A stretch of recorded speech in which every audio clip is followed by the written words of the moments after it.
Manifesto of the Free Humans, Chapter 8, The Authoritarian Right and Left. There are several different examples of political spectrums in use today. Most people in the U.S. measure the political parties and philosophies across a horizontal line from liberal to conservative.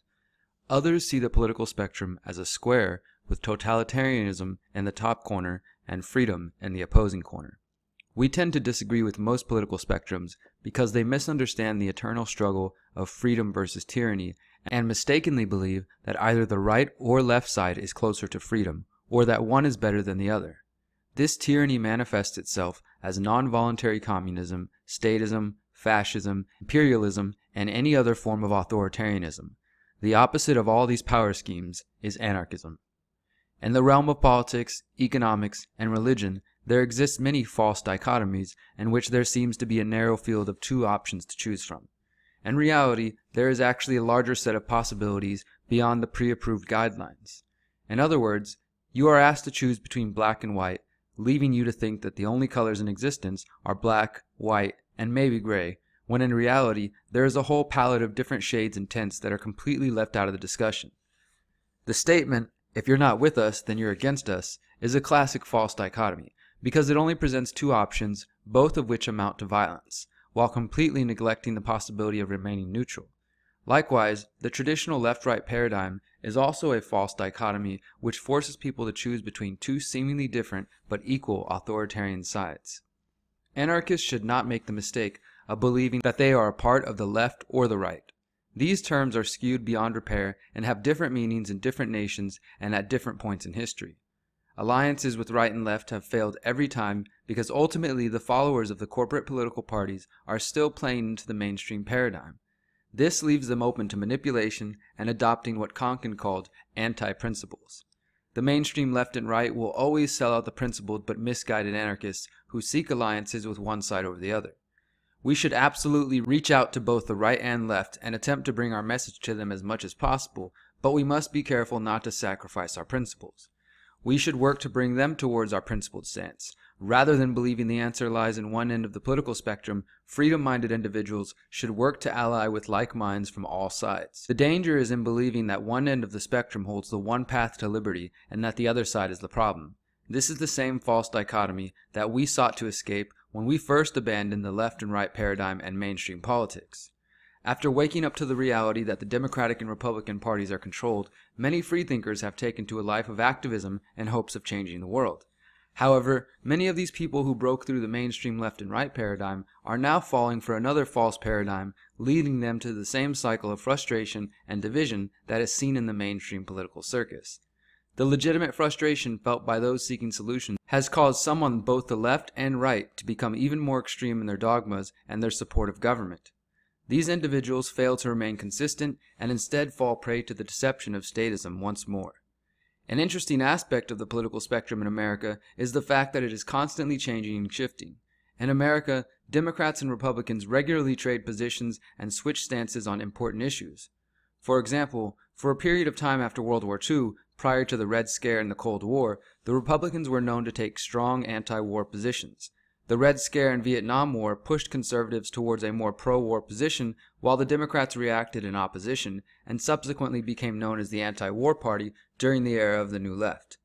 In reality, neither corporate party is truly anti-war. They simply adopt anti-war rhetoric to gain the support of people who wanted peace. In terms of economic policy, liberals were traditionally advocates of free markets, while in today's political climate, most identifying with that label advocate strong government control of the economy. What this tells us is that both ends of the spectrum do not stand on principles, but are constantly manipulated by media hype, the whims of politicians, and calls for pragmatism in the face of both real and imagined political or cultural enemies. In America, this has resulted in what has come to be known as the alt-right on one side and the social justice warriors, or SJWs, or regressive left, on the other. Many of those who now identify as alt-right came out of the 2008 Tea Party movement and the subsequent growth of the American Libertarian movement, fueled by presidential candidate Ron Paul. The former congressman from Texas was a student of Murray Rothbard and has actually been very outspoken against the alt-right. After the Libertarian movement failed to capture the presidency and end statism, many activists found themselves disillusioned with not only the political system, but with libertarian principles. Whether or not these people ever truly understood the message is debatable, but in the end, this crowd went on to support Trump and has come to be associated with wanting to violently impose their vision of freedom. The alt-right has become obsessive with combating their enemies, leftists, commies, cucks, SJWs, and anyone else who does not support their heavy-handed vision of society. In their obsession with their enemies, they have lost sight of the goal of freedom. On the other side of this spectrum are the social justice warriors, the hyper-vigilant group who focus on identity politics and seek to use the force of government to censor free speech in the name of political correctness. This group is constantly looking to shame any real or imagined instance of racism or bigotry. This often has the unintended consequence of emboldening bigoted people and taking attention away from legitimate instances of hate and bigotry. This group's roots are in the progressive movement that believed the election of Barack Obama in 2008 was their moment. After 8 years of expanding wars, the surveillance and police state, targeting whistleblowers, and corporatism, the progressives lost faith in Obama. Many of this same crowd had their bubbles burst once more in the summer of 2016 when independent Democratic presidential candidate Bernie Sanders handed his revolution over to Democratic nominee Hillary Clinton. Now they spend their time focusing on microaggressions, call-out culture, and the bigotry of their perceived enemies on the right. Just like the alt-right, they have become obsessed with their enemy and have lost sight of developing solutions to the two-party system. The left and right fear one another so much that they end up embracing the rhetoric of dictators in order to vanquish their political enemies and save their version of civilization. It is common for those on the left to venerate historical dictators like Stalin or Mao, and now increasingly common for the alt-right to embrace murderers like Chile's former dictator Augusto Pinochet. In fact, many in the alt-right and even some confused anarcho-capitalists have recently been promoting the idea of throwing political opponents or counter-revolutionaries out of helicopters into the ocean, an inhumane practice that was notoriously employed during Pinochet's reign of terror. They justify this outright call for violence by citing insidious libertarian infiltrator Hans Hermann Hoppe's physical removal proposal. Hoppe is a conservative monarchist who masquerades as an anarchist and espouses authoritarian views that are in total opposition to true libertarian values. In his book, Democracy the God That Failed, Hoppe outlines his vision of a free society. Quote, "One may say innumerable things and promote almost any idea under the sun, but naturally no one is permitted to advocate ideas contrary to the very covenant of preserving and protecting private property, such as democracy and communism. There can be no tolerance towards Democrats and communists in a libertarian social order. They will have to be physically separated and removed from society." End quote. Hoppe goes on to express his distaste for alternative, non-traditional lifestyles. Quote, "Likewise, in a covenant founded for the purpose of protecting family and kin, there can be no tolerance towards those habitually promoting lifestyles incompatible with this goal. They, the advocates of alternative, non-family and kin-centered lifestyles such as, for instance, individual hedonism, parasitism, nature-environment worship, homosexuality, or communism, will have to be physically removed from society too if one is to maintain a libertarian order." End quote. What Hoppe is describing is obviously a dictatorship, yet his supporters will insist that these type of aggressive tactics toward political enemies are necessary in order to save Western civilization. Hoppe's supporters have also said that he is being misinterpreted, but it seems fairly clear he imagines physically removing people from his ideal society, not just his own property. It is important to point out that Hoppe has a massive body of work, most of which does not promote this type of hateful strategy of exclusion, but these passages soil the rest of his work and leave a dark cloud over libertarianism as a whole, so we cannot with a clear conscience reference or promote his work in a positive light. One common refrain from the alt-right is that they are here to save Western civilization, or white culture, or European values, while disparaging Eastern civilization. This outlook tends to mask bigoted views and completely ignores the violence of the West and the accomplishments of the East.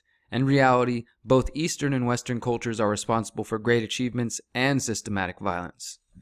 Essentially, the philosophy of the alt-right is that state violence or private violence is justifiable and necessary against political opponents who have ideologies that are deemed to be threatening or dangerous.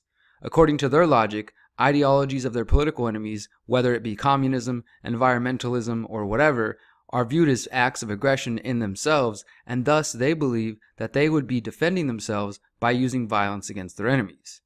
While it may be true that certain ideologies can be precursors for acts of aggression, simply holding an idea is not an act of aggression and does not warrant a forceful response. This illogical sophism is not exclusive to the right either. Leftists are regularly justifying violence against political enemies who have not aggressed against them, but have merely espoused views which they find threatening. This was seen clearly during protests surrounding the 2017 inauguration when white supremacist Richard Spencer was punched by a Black Bloc protester while he was being interviewed on the street. The attack was largely celebrated by left-leaning activists who felt that Spencer's ideology was an act of violence which justified a forceful response. This is, of course, the same argument that the authoritarian right uses to justify violence against their political enemies. Spencer's ideas may be absolutely disgusting, but if we allow violence to be used against his ideas, then that means anyone can arbitrarily decide that an idea is a threat to their existence and then use philosophy to justify violence on any person they choose. On the other hand, when Richard Spencer crosses the line from simply talking about having a white separatist community to wanting to physically remove or exterminate people of color, that takes a step closer to what we call aggression. No physical act of violence has been taken, but a threat has been issued. When someone has made it clear that they want to use violence against you, do you allow them to grow in influence to the point that they might actually be able to get away with violence? Or do you preemptively attack them to stop their growth? And at what point do you decide to move? Should it be once they have become backed by the force of law? If so, we would argue that criminals are already in power and thus violence could be justified against them. We do not think such an action would achieve the goal of a free and ethical society, so we choose not to initiate force. But some might propose that statism is such a threat that they should use violence against those who vote. On the other end of the spectrum, someone might say that anarchists are a threat to law and order, so violence is justified against them. You see where we are going with this. This is a slippery slope that leads to barbarism and a reversal of our progress as a species. Remember, good ideas do not require force. We can convert hearts and minds with reason and logic, as well as leading by example. Just after the attack on Spencer at the 2017 inauguration, he attempted to infiltrate the International Students for Liberty Convention, and notable libertarians in attendance showed us exactly how someone like him should be handled. When Spencer attempted to set up his own speech outside the event, he was confronted by a large group of conference attendees, including Jeffrey Tucker, Will Coley, and others, who challenged Spencer's ideas and told him that his fascist views were not welcome at the property. Spencer called for a police escort and quickly left the building without incident. Both the alt-right and the SJWs are guilty of collectivizing their enemy and refusing to judge each individual according to their own behavior. This division can even be seen within the alternative and independent media. Journalist outlets once responsible for hard-hitting investigative news are now simply perpetuating the same false dichotomy while pretending to be anti-establishment, as they too have fallen victim to the trap of division. Sadly, the alternative media has become no different than the divisive corporate media, with extremists on both ends having endless arguments and rarely discussing solutions. In the end, the mainstream political left is manipulated by their compassion, while the right is manipulated through their desire for independence. Compassion and a pursuit of independence are both admirable qualities, but both can be used against us.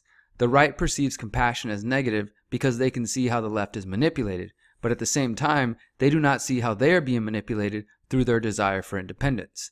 Likewise, the left perceives independence as negative because they see how it is used to manipulate their political enemies, but they cannot see how their compassion is used against them. Both sides play into the hands of the establishment by advocating violence and division, and in this sense, these groups work towards the same ends despite any apparent superficial differences.